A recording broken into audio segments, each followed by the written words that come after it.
बृहस्पतिवार यानी गुरुवार की कथा के अनुसार एक समय एक राजा था जिसकी पत्नी को दान पुण्य और धार्मिक कार्यों में बिल्कुल भी रुचि नहीं थी। वो राजा को भी ऐसा करने से रोकती थी। एक दिन राजा शिकार के लिए गए थे और रानी अकेली थी। तब बृहस्पति देव साधु के वेश में भिक्षा मांगने आए।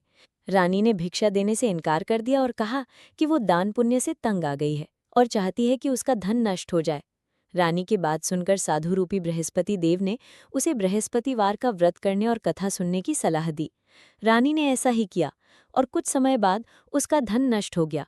राजा को भी ये बात अच्छी नहीं लगी और वो दूसरे देश में नौकरी करने चला गया। वहां वो जंगल से लकड़ियां काटकर शहर में बेचता और अपना जीवन यापन करता था। एक दिन राजा को एक साधु मिला जिसने उसे बृहस्पति देव की पूजा करने और व्रत रखने की सलाह दी। राजा ने साधु की बात मानी और बृहस्पतिवार का व्रत किया। व्रत के प्रभाव से उसे जंगल में लकड़ी बेचकर पहले से 2 गुना धन मिलने लगा। वो चने गुड़ आदि लाकर बृहस्पतिवार का व्रत करने लगा। इससे उसके सभी कष्ट दूर हो गए और वो फिर से धनी हो गया। एक बार राजा व्रत करना भूल गया। इससे उसे फिर से दुख झेलने पड़े। तब उसे अपनी गलती का एहसास हुआ और उसने फिर से बृहस्पतिवार का व्रत करना शुरू कर दिया।